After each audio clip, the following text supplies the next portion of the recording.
falhar, tá? Aham. A minha também, daqui a pouco começa a falhar, tem que fechar. Então, vamos fazer a nossa prece para o estudo de hoje. Senhor Jesus, amado Mestre, nós agradecemos pela oportunidade, pelo ensejo, mais uma vez, proporcionado a nós para este encontro por meio da rede. E nós possamos receber o teu amparo, tua proteção, auxílio, para superarmos nossos desafios, nossos limites interiores, para a expansão adequada do amor, da bondade, da compaixão e misericórdia, ampliando os territórios internos, ampliando o grau de felicidade, paz e alegria. E os bondosos amigos espirituais que nos amparam, nos inspiram, possam estar ao nosso lado uma vez mais, em que aqui nos posicionamos como se estivéssemos no recinto da nossa casa, a Fraternidade Espírita Camilo Chaves, a Fraternidade de Estudos Espíritas Allan Kardec, a FEAC, que nós tenhamos a necessária inspiração e orientação para o melhor aproveitamento. Pedimos o amparo amoroso à comunidade de espíritos sofredores, necessitados ou perseguidores, vingativos, que porventura estejam em nossos ambientes familiares, estabelecendo momentânea dificuldade, propondo desafios. E esses irmãos abram seus corações ao bem, ao amor, ao perdão, à compaixão, à misericórdia, para que também possam caminhar para a felicidade, para a luz. Que assim seja. Muito bem, então nós vamos dar início ao nosso estudo de Gênesis. Eu vou projetar o texto aqui de hoje na tela e vamos fazer a leitura dos versículos que vamos estudar hoje, do capítulo 1 ainda de Gênesis, versículo 21. Então eu vou ler a partir do versículo 20. E disse Deus: produzam as águas abundantemente répteis de alma vivente e voem as aves sobre a face da expansão dos céus. E Deus criou as grandes baleias, todo réptil de alma vivente, que as águas abundantemente produziram, conforme as suas espécies, e toda ave de asas conforme a sua espécie, e viu Deus que era bom. E Deus os abençoou, dizendo: frutificai e multiplicai-vos, e enchei as águas dos mares, e as aves se multipliquem na terra. E foi a tarde e a manhã, o dia 5º. Versículo 24. E disse Deus: produz a terra a alma vivente, conforme a sua espécie, gado e répteis, bestas feras da terra, conforme a sua espécie. E assim foi. E fez Deus as bestas feras da terra, conforme a sua espécie, e o gado, conforme a sua espécie, e todo réptil da terra, conforme a sua espécie. E viu Deus que era bom. Muito bem. Semana passada nós estudamos o versículo 20, hoje nós vamos, então, trabalhar em conjunto o versículo 21. Então, versículo 21, Gênesis, capítulo 1, versículo 21. E Deus criou as grandes baleias e todo réptil de alma vivente, que as águas abundantemente produziram, conforme a sua espécie, e toda ave de asas, conforme a sua espécie. E viu Deus e era bom. Boa tarde, Kátia. Todo mundo continua vendo a tela aí, não continua? Tô vendo. Boa tarde, Kátia. Está ouvindo? Eu estou ouvindo. Ok. Obrigada. Seja bem-vindo. Obrigada. Então, nós estamos estudando aí na tela, começando agora, o versículo 21, tá? Então, vamos lá naquele sistema que nós temos adotado, que nós aprendemos, por exemplo, com Honório Onofre de Abreu, no sistema miudinho, de nós segmentarmos e irmos estudando as partes do versículo para extrairmos aí o que nos ajude no processo da aprendizagem. E Deus criou. O Deus. Nós já temos aprendido e temos repetido com muita ênfase aqui que Deus cria e nós fazemos. Ou seja, o plano ou a lei vem do pensamento de Deus. Então, o pensamento de Deus é a lei, é o plano, é a onda, é a ordem, é a onda mental criadora, e Deus cria. E nós é que vamos fazer, vamos realizar. Seja no campo interior, através da evolução pelas formas biológicas, as formas físicas biológicas, vamos construindo o mundo interior, seja também quanto às construções exteriores, os mundos, as constelações, os sistemas e as edificações do plano da sociedade. Nós é que fazemos. Agora, a lei, a ordem, a diretriz vem de Deus. Isso nós temos aprendido com muita ênfase. Então, nós estamos trabalhando aqui nesse versículo, e Deus criou as grandes baleias e todo o réptil de alma vivente, que as águas abundantemente produziram, conforme as suas espécies. Nós estamos trabalhando a lei de evolução que Deus estabeleceu e que nós vamos nos desenvolvendo de encarnação em encarnação, através das formas biológicas, vamos elaborando os nossos mundos interiores gradativamente, certo? Deus criou, então. Então, essa criação, a lei de evolução, que é a nossa trajetória, pelas formas materiais, por esse sistema da evolução, nós vamos gerando substratos importantes para os trabalhos da aquisição dos novos valores que hoje nós estamos buscando interiorizar, que são os valores que vão transformar o mundo interior de mundo primitivo em um mundo iluminado, um mundo feliz, um mundo ditoso. Então, nós estamos tratando aqui da elaboração do quadro interior.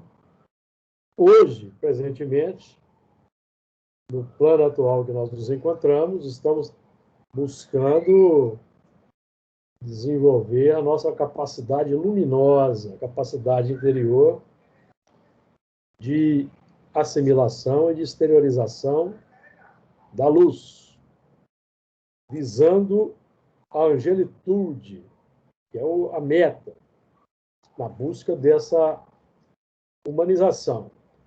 E nesse trabalho pela busca da humanização, nos transformando em homens de bem, visando a angelitude, já tendo adotado a ideia luminosa que o Espiritismo nos propõe, o que, na verdade, ocorre no nosso interior, quando a ideia espírita vai penetrando, é a visão desses substratos.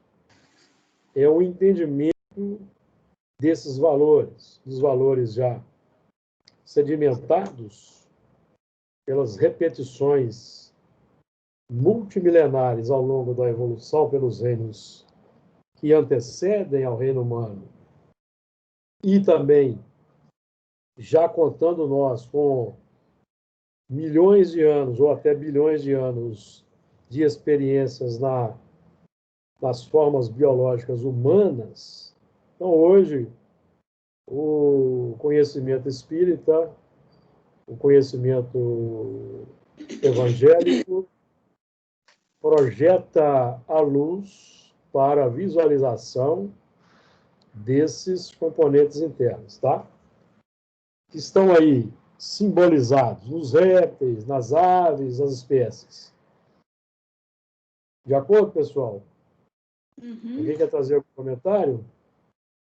Ô, Júlio, Regina, eu queria falar uma coisa.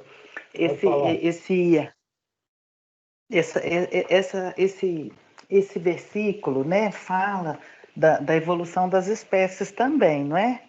Sim. Igual assim, a gente teve que aprendeu a reunir, né, a agregar no mineral, a sentir no vegetal, não é? É isso mesmo? Isso. E com isso aí a gente vai construindo o que nós somos hoje, é isso? Exatamente. Então, paralelamente ao desenvolvimento biológico, evolutivo, gradativo, proporcionado pelas condições adequadas que o mundo vai oferecendo, através dessas formas que vão sendo inteligentemente, planejadamente, antecipadamente planejadas para a vida na Terra, o princípio inteligente vai se desenvolvendo e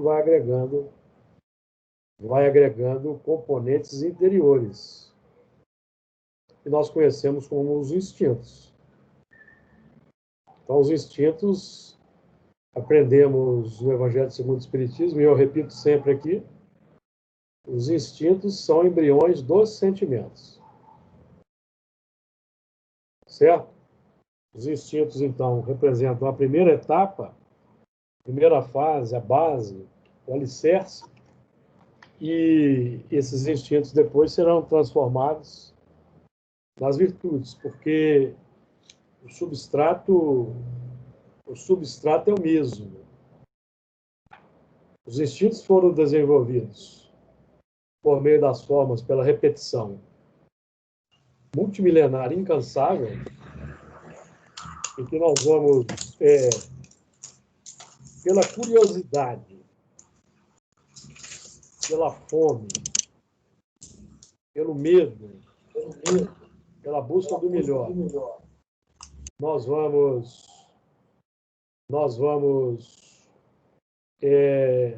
amealhando recursos interiores repetitivamente, formando assim os instintos, que são as tendências.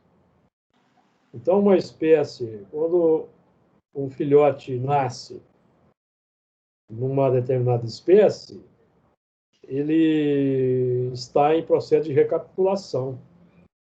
Lentamente vai recapitulando as mesmas coisas, fazendo as mesmas coisas, agregando novos valores, até que ele tenha condições de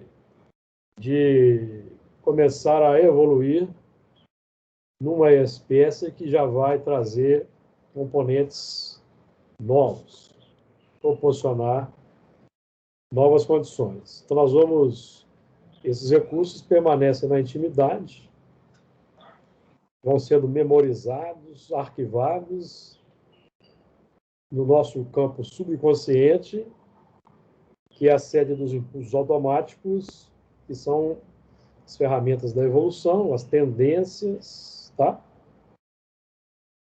Por isso que Emmanuel vai dizer, por exemplo, pensamento e vida, quando trabalha a mente, e nós define a mente, por exemplo, confinados em que nós nos encontramos entre a animalidade e a angelitude, uma faixa de serviço em que o conhecimento adquirido permite operar.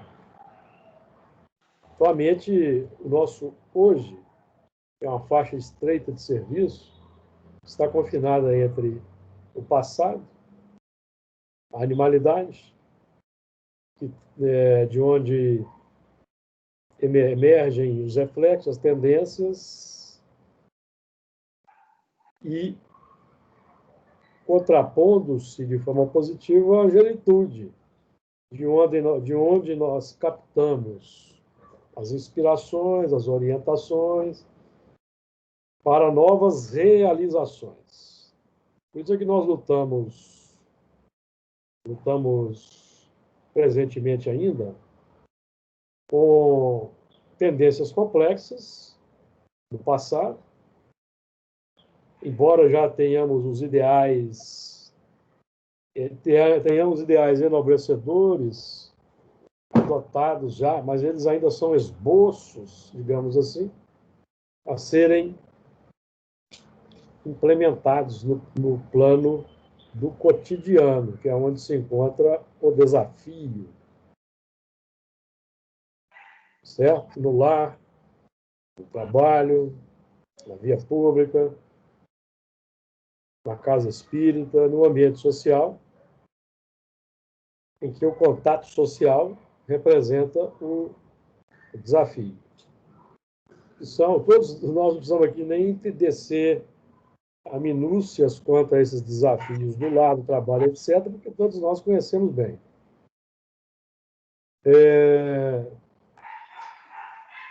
Ficou claro aí, Regina? Você quer trazer mais alguma coisa?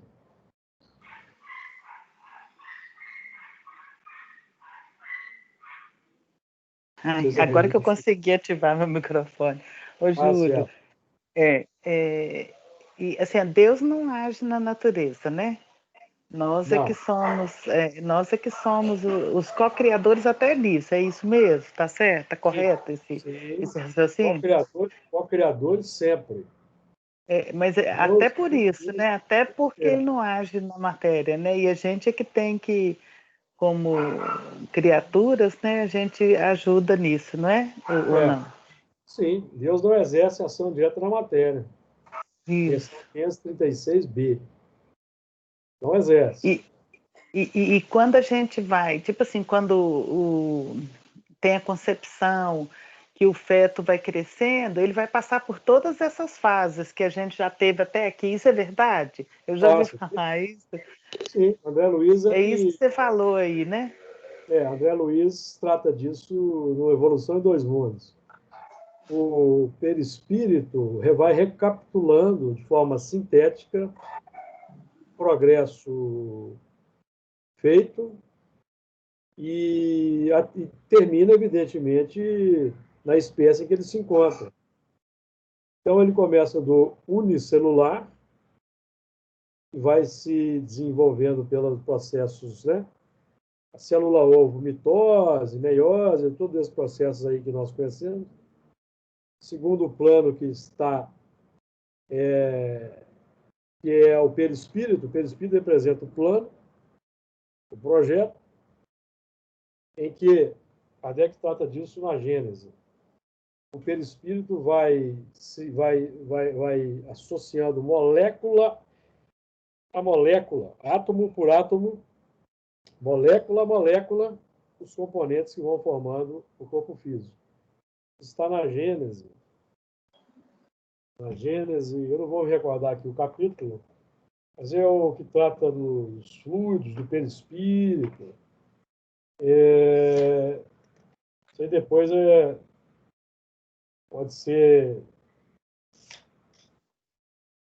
pode ser buscado por nós aí para a gente trazer um entendimento mais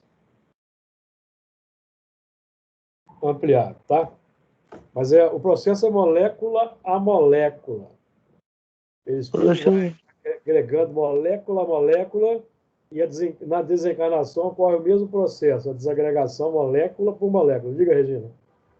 No livro No Invisível, de Leon Denis, fala que o perispírito é o organismo fluídico completo. É ele que, durante a vida terrestre, pelo grupamento das células ou no espaço, com auxílio da força psíquica que absorve nos médios, constitui sobre um plano determinado as formas duradouras ou efêmeras da vida.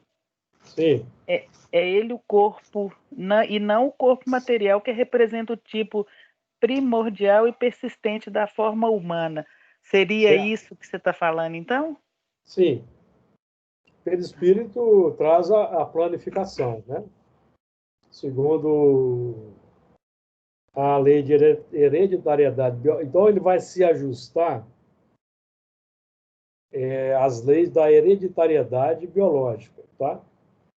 Então, quando ocorre aquela escolha automática, a escolha dos gametas pelo reencarnante, ela ocorre em base automática, não precisa de supervisão dos espíritos, não. Então, o espírito vai atrair, segundo a sua necessidade, aqueles gametas que trazem uma carga genética para a formação do futuro corpo. Quando o espírito tem méritos, já tem algum mérito, aprendemos com André Luiz, então os espíritos superiores, os espíritos que nos assessoram, eles podem escolher, né, determinados genes. Mas esse processo se dá em bases automáticas. Então, por exemplo, o André Luiz, o Leon Denis vai dizendo aí sobre o perispírito. No plano espiritual, por exemplo,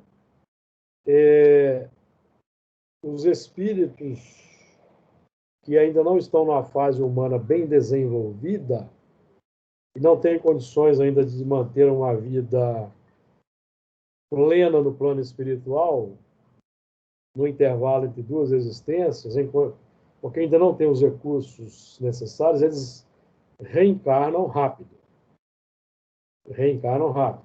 Os indígenas, ainda mais simples, desencarnam,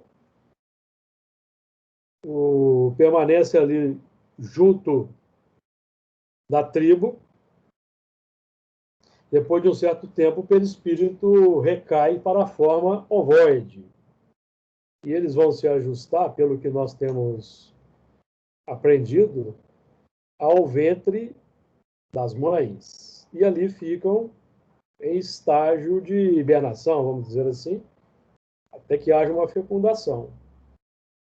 O mesmo acontece com os animais. Os animais também, como não têm ainda uma vida mental na base do pensamento contínuo, os animais emitem pensamentos fragmentários, pensamentos, digamos, ideias relâmpagos, como o André Luiz vai dizer, eles não têm condição de manter uma vida intelectual no mundo espiritual. Então, por isso, a reencarnação dos animais também é imediata. Quando o animal desencarna, por exemplo, vamos aqui trazer à baila essas queimadas que têm acontecido aí no Brasil, por exemplo. Então, o animal está ali na mata, o fogo vem se aproximando, então ele vai correr daquele fogo, mas quando ele é atingido por uma labareda, por exemplo, ele está naquela fuga, o que acontece? O princípio inteligente desprende-se do corpo e continua a sua fuga. Continua correndo. Até que, num determinado momento, como ele não tem vida mental, pensamento contínuo, ele não consegue, o perispírito então não se sustenta. O perispírito não tem a sustentação que é a vida mental, ele então decai para a forma ovoide. Aí, por atração magnética natural, depreendemos que ele, então, automaticamente retorna para o ventre das fêmeas. E ali eles ficam, os princípios psíquicos em estado ovoide, permanecem ali no ambiente, no perispírito materno, tá? Os animais, por exemplo, que nós vemos na obra de André Luiz sendo aproveitados no mundo espiritual, cães, cavalos, por exemplo, são animais, são aqueles mamíferos que já têm uma certa inteligência e que os espíritos que os recolhem é que mantém a sua forma perispiritual pelo seu pensamento, tá? Porque o animal por si só não tem condições de se manter ali no mundo espiritual. Porque o animal, no mundo espiritual, ele não vai aprender nada. Ele não evolui no mundo espiritual. Então, ele é aproveitado ali para alguns trabalhos e os espíritos, aprendemos com o André Luiz, que os espíritos não os detêm lá por muito tempo para não atrasar a sua evolução. Então, eles reencarnam depois de um certo período. Certo, Regina? Então, o que mantém o perispírito? Vamos aqui lembrar de um balão de festa infantil.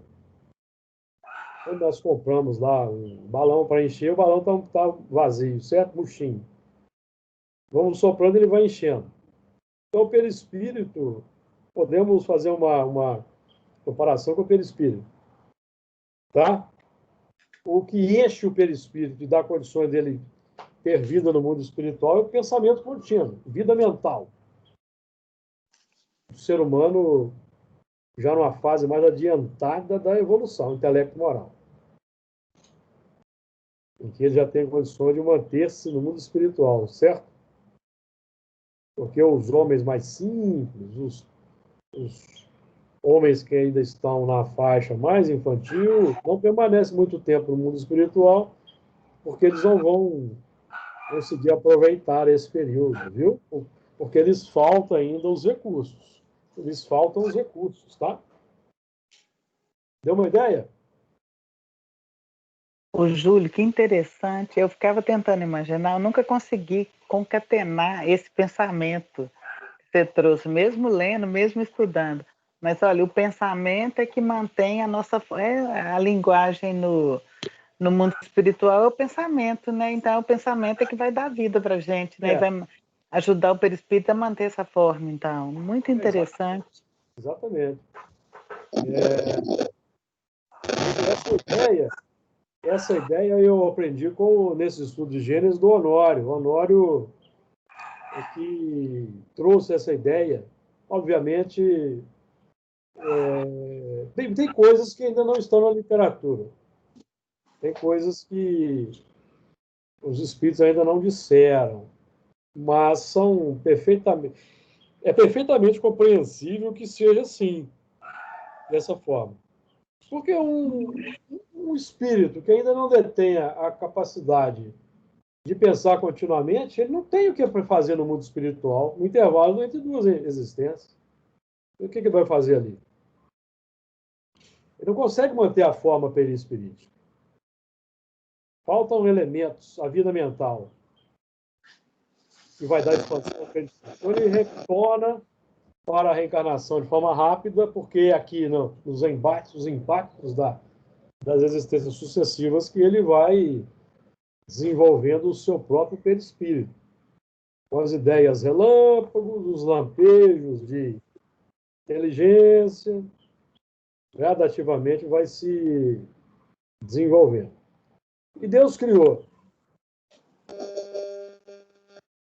as grandes baleias, todo réptil de alma vivente. As grandes baleias nos dão um ensejo a reflexões assim bastante interessantes, porque vocês conhecem a história Vocês conhecem a evolução dos cetáceos? Já estudaram sobre isso? Não só dos cetáceos propriamente ditos, os golfinhos, ou as grandes baleias, as baleias com dentes, que são os cetáceos que vão dos golfinhos, passa pelas orcas, que as orcas, inclusive, são golfinhos também, chegando no cachalote, que são os cetáceos que têm dentes, e os cetáceos que não têm dentes, como jubartes, baleias mink, baleia azul, que é o maior mamífero da Terra, podendo chegar aos incríveis 36 metros de comprimento. Vocês fazem ideia do que representa um tamanho dessa magnitude, 36 metros? Fazem ideia? Não faço mesmo, viu? 36 metros é muita coisa, né? Um Airbus tem esse tamanho aproximado. Então, quando nós entramos num Airbus, aí, um A320, por exemplo, para viajar, é como se nós estivéssemos entrando dentro de uma baleia azul. Para vocês terem uma ideia. O coração é do tamanho de um carro da baleia azul. Tá? Certo? Então, tanto os cetáceos que estamos aí tratando deles, quanto os outros mamíferos aquáticos, como as leões marinhos, focas, elefante marinho, todos esses animais, eles eram mamíferos terrestres. Já sabem disso, não sabem? Ou nunca ouviram falar? Quem nunca ouviu falar? Não, eu nunca ouvi falar que eles eram terrestres. Acho que não lembro. Eles eram mamíferos terrestres, semelhantes aos lobos, por exemplo, aos cães. Fala isso. Certo? Aí começaram a buscar alimento ali junto das águas, dos mares, dos rios, certo? E foram, talvez, um processo até de saudosismo da água, porque vamos lembrar, a vida começou na água, certo? De princípio começou na água. Então, toda a vida que nós conhecemos saiu das águas. Nós estamos estudando aí Deus criou as grandes baleias e todo o réptil. Já falamos do réptil, lembra? O réptil representa o primeiro ser que saiu da água com condições de viver fora da água, o réptil. Então, nós temos os peixes, os anfíbios, os répteis. Peixes, anfíbios e os répteis. Na outra linha, nós vamos ter os crustáceos, escorpião, aranhas e insetos. Então, os insetos, eles descendem dos crustáceos. Todos os insetos. Os crustáceos que foram saindo da água. Crio, pequenos camarões, caranguejos, certo? Então, vocês vejam que os caranguejos vivem na transição da água, ora na água, ora na terra, ora na água, ora na terra. E o réptil já representa aqueles animais de uma feição que já vai encaminhar o princípio inteligente para o reino humano. O réptil é o primeiro em condições de viver fora da água. Então, os répteis vieram. As aves, nós já aqui estudamos na semana passada, os animais hoje na Terra que são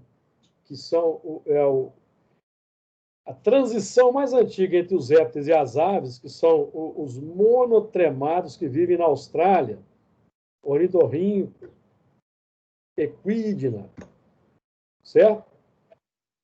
Monotremados, são chamados de monotremados, porque eles já têm configurações das aves, botam ovos, eles têm um orifício único por onde excretam os dejetos, como as aves, certo? mas os animais, as crias ainda bebem leite. Então, eles são a transição dos répteis para as aves. E nesse caminho dos répteis, nós tivemos as experiências extraordinárias dos dinossauros. Experiências que foram feitas na Terra. E os técnicos chegaram à conclusão de que o caminho não estava adequado. E o que aconteceu? Caiu um grande asteroide na Terra e promoveu a extinção dos dinossauros. Tudo planejado, viu, meus amigos? Nada por acaso. E nessa extinção dos grandes mamíferos, naqueles tempos, os grandes répteis, os mamíferos eram minúsculos, como os aranhos e outros menorzinhos ainda, e eles sobreviveram e se desenvolveram. E os dinossauros que sobreviveram, os pequenos, são nossas aves hoje, meus queridos amigos. Então, as aves, nós podemos dizer que as aves são os dinossauros modernos, tá? Hoje, a ciência sabe que as aves descendem dos dinossauros. Então, hoje já se sabe, por exemplo, que os dinossauros, isso tem sido descoberto nas últimas décadas, uma grande parcela dos dinossauros possuíam penas. Possuíam penas. Olha que interessante. Então, já descobriram fósseis de dinossauros com penas, a marca das penas assim na rocha que solidificou quando eles morreram, caíram ali no barro, no lodo do rio. E com o tempo aquele lodo solidificou, petrificou e a ave ficou ali, o dinossauro ficou ali dentro imprensado. Peixes, muitos fósseis de peixes temos hoje na Terra dessa forma, milhares e milhares, tá? Então, ali os cientistas veem ali as penas, os ossos, ovos, embriões, que comeram, tudo ali fossilizado, registrado na pedra. Tudo isso é muito interessante. Diga lá, Regina. Júlio, olha para você ver, você falando aí, eu fiquei poetizando na minha cabeça aqui. O nosso perispírito é o nosso livro, né? Tá tudo gravado nele, né? E o Certo. planeta Terra é o livro do plano material mesmo, né? Porque tá tudo gravado. Daí você foi falando e eu fiquei aqui, montando tipo uma poesia na minha cabeça aqui sobre isso. Sem dúvida. Nos estratos aí, nos estratos geológicos, nos sedimentos, você tem a história de um determinado período. Então, ali eles analisam tudo, como era a composição química da terra, do ar, e etc. Assim também no gelo. Eles estudam os períodos antigos da Terra também, pelo que está armazenado nos gelos. Eles vão nos polos, perfuram aquelas geleiras com equipamentos que são tubulares, retiram ali, dentro daqueles tubos ali, uma porção de gelo que vai há milhares de anos atrás. Ali eles estudam a composição química da atmosfera e sabem como era o ar. Aí eles podem com clareza saber quando houve aquecimento, resfriamento, era glacial e etc. Tudo pelos depósitos ali de partículas de pólen e outras partículas que ficaram ali retidas nas sucessivas camadas de neve, por exemplo, que foram se depositando umas sobre as outras, compactando e formando aquele gelo. Então, é uma ciência. Infelizmente, hoje vivemos um tempo aí que muita gente menospreza a ciência, rejeita a ciência e parte para as ideias próprias na base do achismo, né? Vamos lembrar de Kardec, né? Kardec nos dizia que se a ciência provar que nós estamos errados em um ponto, fiquemos com a ciência e abandonemos o ponto equivocado.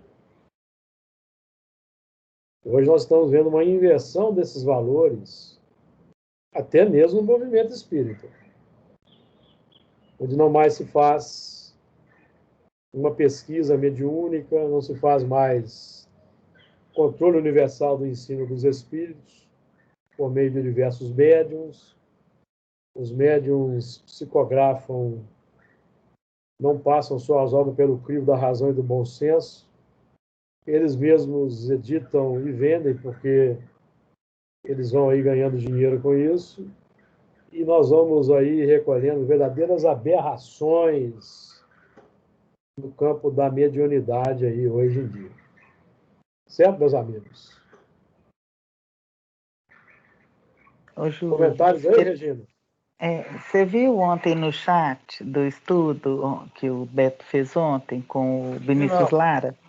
Uma pessoa do chat, eu não lembro o nome, falou que a casa que ela trabalha, há 10 anos não existe a reunião mediúnica mais, porque a coordenadora da casa falou que isso aí é irrelevante, não precisa mais disso. Eu fiquei Sim. encabulada. Então tá. Então vamos fazer o seguinte, vamos buscar aqui a nossa experiência aqui do Camilo Chaves, que você tem tido notícias, certo? Vamos supor se nós, de forma arrogante, pedante, tivéssemos definido há umas décadas atrás que no Camilo Chaves não haveria mais reunião mediúnica. Vamos fazer uma imaginação aqui, certo? O que teria acontecido? O que aconteceu conosco? Eu, particularmente, que ingressei no Camilo Chaves em 77. Depois de 40 anos de trabalho no Camilo Chaves, no meu caso particular, lidando com a mediunidade, na reunião mediúnica, o que aconteceu conosco? Nós estamos podendo sanear o nosso passado longínquo desde a antiga Babilônia, ou não é isso que está acontecendo? Olha que bênção, que maravilha. Babilônia, passando por Roma, e vai por aí. Imaginemos se nós não fizéssemos mais reunião mediúnica no Camilo Chaves. Teríamos que lidar com sanear esses problemas mais à frente, ajudar esses espíritos em outras circunstâncias. Olha a misericórdia nos favorecendo. Ou vocês acham que essas revelações, essas emersões do passado é só para que nós fiquemos envaidecidos, embevecidos, com o fato de termos sido general esse ou aquele no passado distante? Creio que nenhum de nós aqui tem mais essa tola vaidade, certo? Uhum. Nós estamos trabalhando, descobrindo o grau da nossa responsabilidade. E que eu tenho sido tomado aí como o centro, o alvo, mas entenda-se que é todo um grupamento. Todo o grupamento ali que está envolvido estivemos ligados de forma visceral nesses processos. Então, imaginemos isso. Então, esses irmãos são insensatos. Ou melhor, são crianças brincando de espiritismo. Estão na infância do movimento de autoconhecimento mais profundo. Não tem fôlego espiritual ainda para lidar com essas questões. E vão propondo desafios aí no movimento espírita, com suas ideias extremamente complexas, certo? Nós aqui não podemos adotar esse tipo de posicionamento. Estou vendo que a Flor está doida para falar qualquer coisa ali. Não, estou te escutando e raciocinando em cima, que se a gente tivesse realmente regredido, seria uma regressão, né? Se parasse tudo. Sem falar num monte de espírito que assim, a gente vai ajudando, né? Então, ia estagnar tudo. Sem dúvida. Sem dúvida. Na segunda-feira, por exemplo, quem estava na reunião vai se recordar do irmão cujos pensamentos a Paula interpretou, dizendo que durante meu sono eu fico lá pesquisando o passado. Vocês lembram disso? Aham, lembro. Aí a irmã Clara, no final, falou que isso não importa, lembra?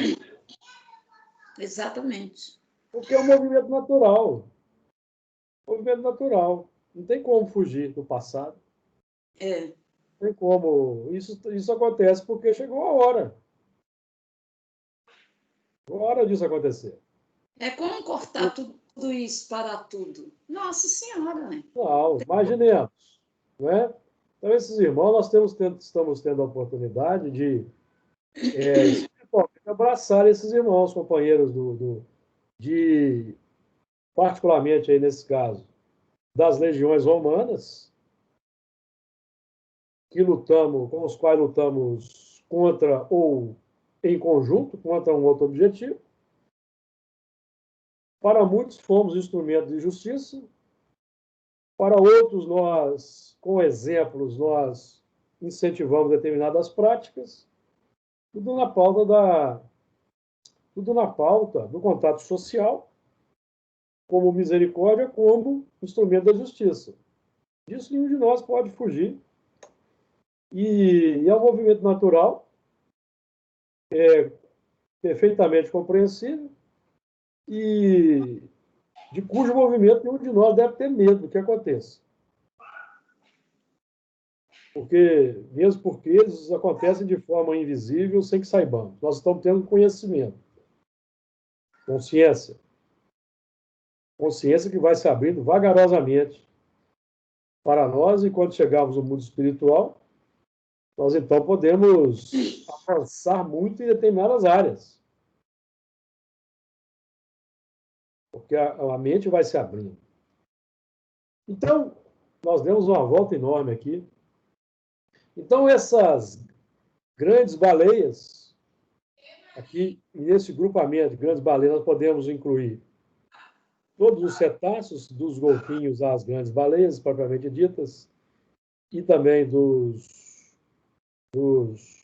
os outros mamíferos aquáticos, como as moças, os lobos marinhos, as focas, foca-leopardo, e todo esse grupamento aí, eles representam o retorno para as águas de princípios inteligentes que sentiram, digamos assim, sentiram saudade do ambiente aquático de onde saíram. E retornaram gradativamente, começaram ali. Eles começaram a buscar alimentos ali na beira da água, seja de rios, lagos e mares. E, com o passar do tempo, eles foram se especializando numa alimentação aquática e subaquática, e o corpo foi se adaptando, especializando. Então, por exemplo, quando nós vemos a narina de uma grande baleia, vocês já viram uma baleia respirando? Já. Vocês já notaram que a narina está acima, não é isso? Uhum. Então, esse foi um movimento de milhões de anos, gradativamente, em que o focinho foi se adaptando. Então, é como se a narina fosse migrando, tá? Da ponta para cá. Mas não é migração, é um movimento de adaptação milenar, de milhões de anos, certo? Por seleção natural, adaptação. Então, foi havendo as patas. Dentro d'água não precisa de patas. Então, as patas, os dedos se uniram, por exemplo, se desenvolveram aquelas membranas como nos pés das aves aquáticas. Com o tempo, essas patas foram se atrofiando e se transformaram nas nadadeiras, meus amigos. Tá? E no caso, por exemplo, aquela chamada barbatana tanto das focas quanto das baleias, aquela grande barbatana que tem no fim do corpo, são as antigas duas patas que foram se unindo para trás no movimento de natação, certo? Então, com o tempo, as patas traseiras se transformaram naquelas barbatanas. E vocês podem notar isso nas focas. Vão notar que as focas têm duas nadadeiras traseiras, são as duas patas. Já notaram isso? As antigas, o quadrúpede, então, foi se adaptando. Movimento de regresso para as águas, tá? Então, não podemos dizer que esse grupamento aí desses princípios inteligentes, eles, digamos, sentiram uma saudade daquele meio aquoso, em que eles sentiam segurança e retornaram para lá. E desenvolveram capacidade extraordinária. No caso das baleias, por exemplo, tem uma capacidade de comunicação que tem até dialetos diferentes. Esses dias eu vi um documentário que elas formam famílias e cada família, cada clã tem a sua maneira de se comunicar, de tudo é único nelas. Isso. Vamos assim, não é? Principalmente as orcas. Isso. Que são das mais inteligentes. Nós podemos considerar, por exemplo, os lobos do mar. É como se fossem matilhas de lobos que agem de forma coordenada e muito inteligente. Então, as orcas, em cada nicho oceânico diferente, elas têm uma especialização, aprenderam determinadas técnicas e vão passando de geração em geração. Na Patagônia, por exemplo, elas desenvolveram uma técnica peculiar de caça a filhotes de focas, em que elas vão ali no raso e se atiram na praia. Se atiram na praia. Eu vi. Os filhotinhos de foca ali, bonitinho, fofinho, na beira d'água, brincando, e aparece uma foca, vem uma orca assim, nhact. Para aprender a desencalhar, né? Não, aí... Não, era para caçar, para comer. Para caçar e desencalhar também. Não, aí ela desencalha. Aí as mães, os pais, ensinam para os filhotes. Como é que elas ensinam para os filhotes? Elas empurram os filhotes para a praia. Isso mesmo. Elas forçam os filhotes para a praia e depois elas mesmas ajudam eles a voltar. Eles vão aprender.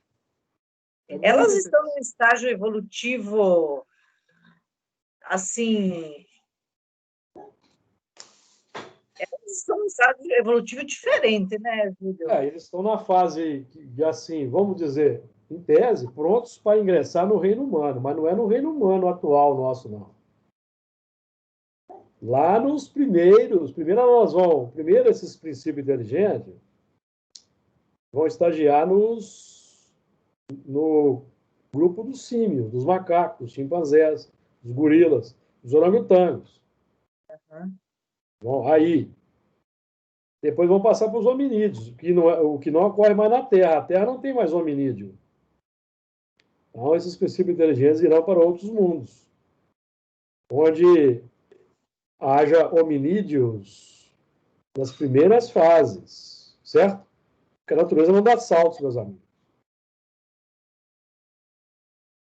Então, esses cetáceos, esse grupo aí de muito inteligente, depreendemos que para ingressar no reino humano, elas vão estagiar nos grupamentos de chimpanzés, gorilas, orangotangos, que são aí os primatas. Por exemplo, o chimpanzé nós temos 98% do DNA em comum com os chimpanzés. 98%. Então, eles vão, para aprender, por exemplo, a manejar a mão, o aparelho fonador. São os inícios, certo? Deu uma ideia para nós aí, como é o processo? E os mundos são solidários. Os princípios inteligentes que vão se amadurecendo aqui para a fase humana vão sendo retirados e vão começar a estagiar no grupamento humano em outros mundos. Tá certo? As grandes baleias também, quando nós buscamos, por exemplo,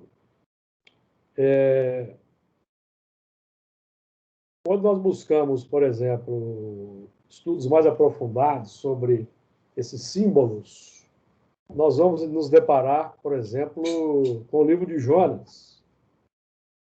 O livro de Jonas é que Jonas ele desobedeceu a uma ordem divina e disse Deus. Jonas desobedeceu a esse comando divino, a essa proposta divina, não cumpriu os desígnios divinos. Então ele entrou aí num processo complexo de culpa, remorso, arrependimento, simbolizado pelo ser atirado no mar pelos homens e ir para a profundeza do mar e acabar no ventre de uma grande baleia, de um grande peixe, conforme a tradução. São símbolos, certo? São símbolos. Por não obedecermos aos ditames da consciência superiores que nós já trazemos, simbolizados aí pela determinação divina de cumprir certa tarefa, que nós já sabemos que devemos cumprir, nós vamos, então, entrar em processo de remorso, de culpa, de arrependimento. Então, nós vamos mergulhar em planos de sofrimento interior, planos profundos. Então, a grande baleia simboliza o nosso mundo interior subconsciente,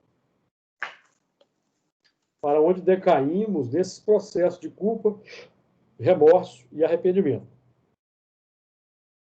chegando até as raias do suicídio em muitos casos, querendo o esquecimento completo, certo, meus amigos? Então, lá no ventre, nesse plano profundo, permaneceu 3 dias e 3 noites, como Lázaro, 3 dias e 3 noites, como Jesus também, que depois de 3 dias e 3 noites ressuscitou, simbolizando aí um período de meditação e aprendizagem no mundo espiritual, tá? Então, a grande baleia simboliza nosso plano psíquico profundo e, naturalmente, o plano espiritual de cunho complexo, que nós conhecemos com o nome de umbral, para onde nós vamos depois da morte. Então, quando nós vamos ler lá o texto de Jonas, nós vamos notar que Jonas fugiu da face do Senhor, não foi? Reencarnou. Fugir da face do Senhor significa reencarnar, tá? São símbolos, viu? E depois, mais à frente, lá no outro capítulo, nós vamos notar que o peixe, a baleia, vomitou Jonas na praia. Depois daqueles 3 dias e 3 noites, né? Vomitou Jonas na praia. O que significa isso? Reencarnação. Foi trazido para uma nova existência. Depois do plano de aprendizagem, seja no umbral, seja nas colônias espirituais. Nesse caso aí foi no umbral, né, no plano mais complexo. Então, a reencarnação para o saneamento da consciência, e isso é proporcionado graças ao esquecimento do passado. De acordo? Ô, Júlio, que fala que as baleias voltaram para o mar. Esse voltar para o mar também seria reencarnação? Reencarnação. Eu fiquei pensando, na hora que eu li aqui, eu fiquei pensando, será que né? São símbolos. Voltar para o mar é reencarnação. Então, esse grande peixe, ou a grande baleia, simbolizam a caverna. Vamos lembrar do mito da caverna de Platão. Mesma ideia. As regiões espirituais inferiores, entrada no período de obscuridade interior, mas mesmo quando estamos nessas situações, sempre temos o socorro superior, tá? Sempre. Porque nesse movimento aí, de 3 dias e 3 noites, o que aconteceu com Jonas? Ele orou nas entranhas do peixe, na angústia ele clamou ao Senhor, o Senhor ouviu a voz dele, certo? Então, o que aconteceu? O peixe vomitou Jonas na terra, ou seja, a misericórdia divina proporcionou-lhe uma nova reencarnação. A saída daquele mergulho no subconsciente para uma experiência no campo consciente, para o saneamento interior, que é o que representa a reencarnação. Então, as grandes baleias, podemos falar aí. Podemos dizer que quando a razão foi se abrindo aqui na Terra, à medida que a razão foi se abrindo, nós fomos interiorizando conhecimentos mais aprofundados em termos espirituais. Paralelamente, as colônias espirituais também foram se desenvolvendo, foram surgindo. Então, as grandes baleias também simbolizam as colônias espirituais que foram sendo criadas gradativamente à medida em que nós, desenvolvendo a razão com mais amplitude, tivemos condições de permanecer no mundo espiritual, no intervalo entre duas existências, em condições de aprendizagem. Então, as colônias foram se desenvolvendo. Certo? Representando valores da misericórdia mais ampliados para nós. E Deus criou as grandes baleias e todo réptil de alma vivente. O réptil, já falamos aqui bastante do réptil. Aquele princípio psíquico encarnado em condições de desenvolver a individualidade. Porque a individualidade já está formada desde o átomo, certo, meus amigos? No átomo já existe individualidade. Questão 540. Então, a trajetória da evolução que nós estamos estudando aí. Deus criou as grandes baleias e todo o réptil de alma vivente, que as águas produziram abundantemente, com suas espécies, todas as aves. A trajetória determinística dessa evolução, que representa o pensamento divino impositivo, determinismo divino, está extraordinariamente sintetizada para nós, toda a trajetória, na questão 540 do Livro dos Espíritos, que nós vamos lá estudar. Existe um encadeamento perfeito, desde o átomo até o arcanjo, que começou pelo átomo. Ou seja, no átomo já existe individualidade. Então, inicialmente, as individualidades vão se desenvolvendo em grupos, no seio das águas,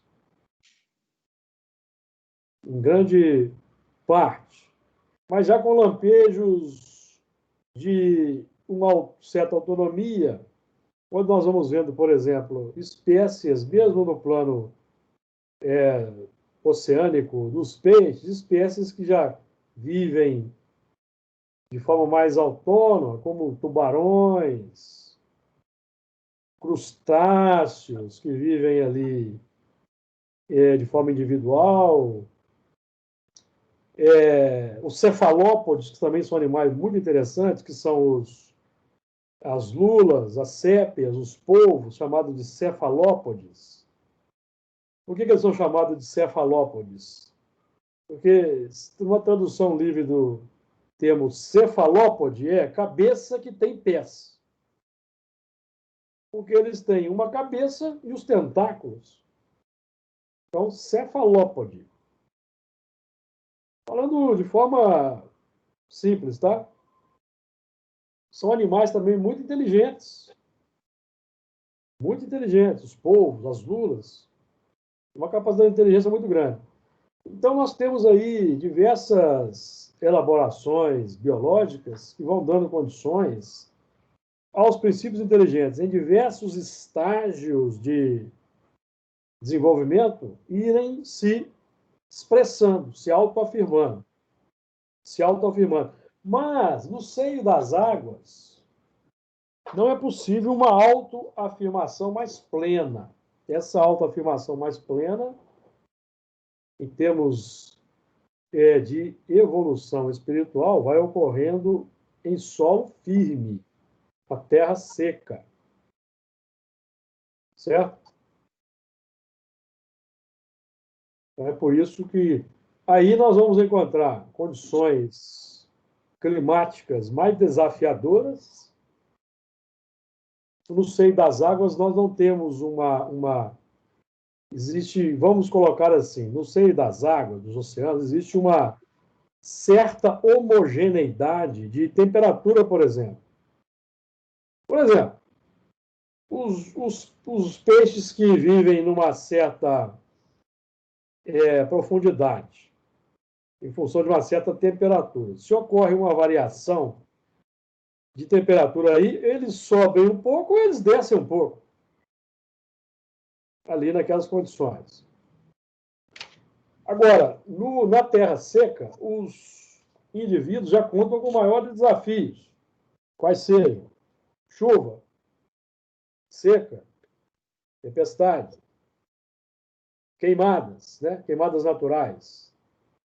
É bom lembrar que nas regiões tropicais, como a em que o Brasil se encontra, a Austrália, a África, por exemplo, nas chamadas savanas, que são os cerrados, e tem muitas gramíneas, no período, aliás, o cerrado e as savanas têm essa configuração porque eles passam por períodos de grandes secas, de longas estiagens, então os vegetais não se desenvolvem tanto quanto nas regiões em que ocorrem mais chuvas, como nas florestas amazônicas, por exemplo.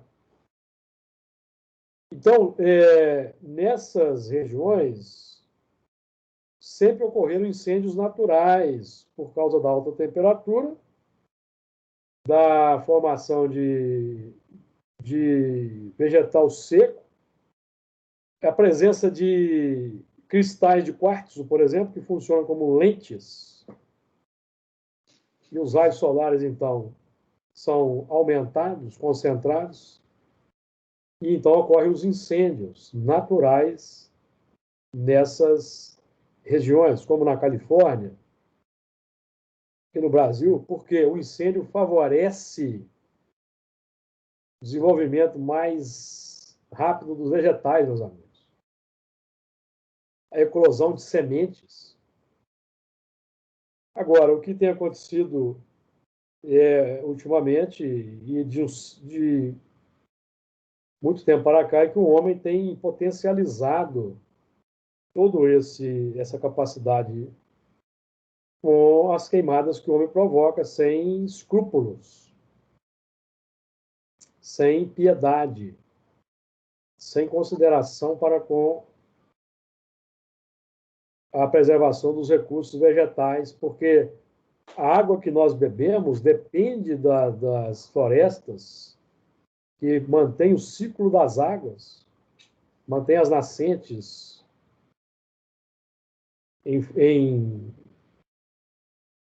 perfeito funcionamento. Existem os rios voadores, floresta amazônica, por exemplo, a evaporação das águas, a evaporação tanto pelo calor quanto pela respiração das águas na floresta amazônica, formam os chamados rios voadores, que vão levar água para as outras regiões do país em forma de nuvens, promovendo as chuvas.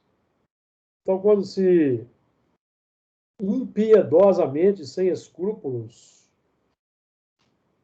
derrubam-se as florestas, nós estamos cortando o abastecimento de água futuro.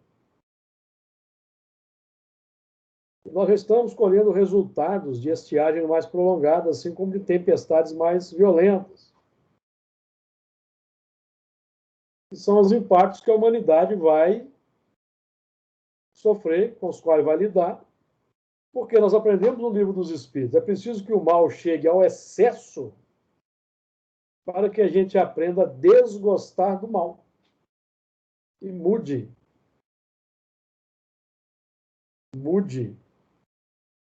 a nossa ação. Porque o pensamento de muitos hoje, e muitos governos, eu aqui não vou nominar para não criar aí suscetibilidades, pensamento liberal econômico é do século XIX. Você destrói para construir ali plantações.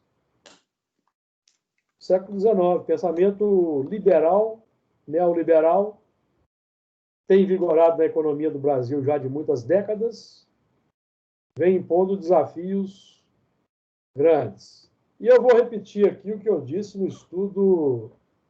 Nós estamos aqui estudando formação do reino vegetal, e eu vou repetir aqui o que eu já disse na segunda-feira. Eu ouvi de um amigo espírita que os europeus hoje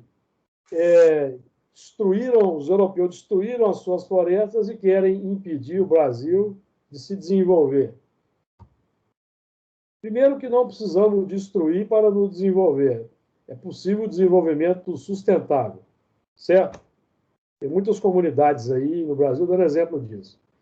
Segundo, que os europeus que destruíram, hoje a Europa é o continente dos mais reflorestados. Eu falei isso aqui na segunda-feira e repito.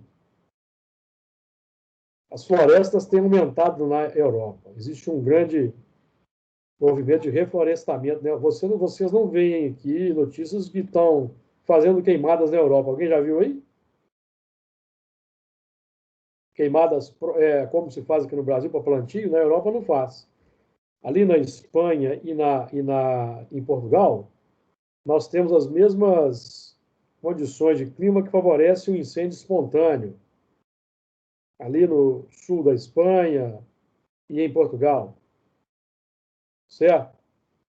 Mas os espíritos que promoveram a derrubada das florestas na Europa estão todos encarnados hoje nas Américas, não estão mais na Europa. Os europeus lá são outros espíritos, em grande escala. Nós não aprendemos, e nós aqui proclamamos em alto e bom som, que a árvore do Evangelho foi transferida para as Américas, não é isso que nós aprendemos? Não é? Uhum. E nós não temos aprendido aqui em Gênesis, vamos estudar com mais ênfase, que árvores são símbolos de pessoas. Então, a árvore do Evangelho que foi transplantada para as Américas são os espíritos que já têm conhecimento do Evangelho. Começaram a reencarnar nas Américas e estão repetindo os erros cometidos no ambiente europeu. Reciclando erros, ao invés de evoluírem. Certo, meus amigos? Ok? Porque ali na Europa já está se preparando a sociedade para a regeneração. A sociedade ali, bem-estar material ali já é visível. Então, as condições para a regeneração já vão se instalando nesses países mais desenvolvidos. E compete a nós, que somos espíritos europeus, ou alguém tem dúvida disso? Quantos anos tem o Brasil? Quantos anos tem o Brasil? Aí, meus amigos? 500 anos, né? 500. Onde é que nós estávamos antes da Sim. existência do Brasil? Onde nós estávamos antes da existência? Na Europa, né? Ah, Na bom, Europa? achei que alguém ia falar que ele estava em Júpiter. Estavam na Ah, Europa. tudo não. Estavam na Europa, meus amigos, fazendo confusões na Europa, desde a Babilônia, passando por Roma, transformando a igreja no Império Romano místico, criando inquisições, cruzadas, tribunais do Santo Ofício, escravizando os africanos. E hoje estamos aqui tentando consertar, fazer diferente nas Américas. Ô, Júlio, Diga lá, imagina minha amiga. tudo isso que a gente tem que consertar, que a gente fez, sem a mediunidade. Fica muito mais difícil, não fica? Porque a mediunidade nos dá um norte, porque as respostas que a gente tem são muito fortes, né? Muito fortes. Então, nós que já temos o conhecimento da imortalidade, da reencarnação, nós não podemos mais ficar aí, porque no meio da massa, essa evolução aí, fala dos peixes, das aves, etc., é evolução em grupo, em massa. Nós aqui já não estamos mais em condições de ficarmos perdidos na massa, fazendo o que a massa faz, sendo conduzidos pela massa. Vocês já viram como funciona um cardume de peixes? Os peixes Sim. sempre seguem uns aos outros. Se vira para um lado, todo mundo vira. Vira para cá, todo mundo vira. Então, ficar na massa é o seguinte: o elemento falou uma coisa, todo mundo fala. Por isso é que existem aí os símbolos com rebanho, com manada. Por causa disso. Pessoas agem como se fosse um rebanho, uma manada, uma massa. Aí perde o discernimento, perde o raciocínio lógico. Fica perdido no meio. Não, aí perdem a faculdade de discernir o verdadeiro do falso profeta. Então, o desafio vai sendo implantado. Bem, meus amigos, nós aqui vamos interromper aqui no réptil. Nós já falamos demais do réptil, eu vou só finalizar aqui, ó. Réptil de alma vivente, o que é alma vivente? Princípio inteligente encarnado. Alma vivente. Quando nós estudamos sobre o espírito e a alma na codificação, como é que nós aprendemos lá? Qual a definição dos dois termos, alma e espírito? Alma é o espírito encarnado. Então, alma vivente, espírito encarnado. As águas abundantemente produziram, ou seja, produção dos corpos biológicos para a encarnação dos princípios inteligentes. Toda ave de asas conforme a sua espécie. Nós já falamos já das aves no versículo passado e vamos tornar a falar no versículo 22. E viu Deus que era bom. Então, o Deus exterior, que são os técnicos que encaminharam todo o processo de forma excelente, viu que tudo está bom, e nós também, hoje, despertando a nossa razão para a iluminação, estamos vendo que o processo é bom. Então, hoje nós estamos prontos, preparados para definitivamente iluminarmos a nossa razão. E Jesus nos ilumine.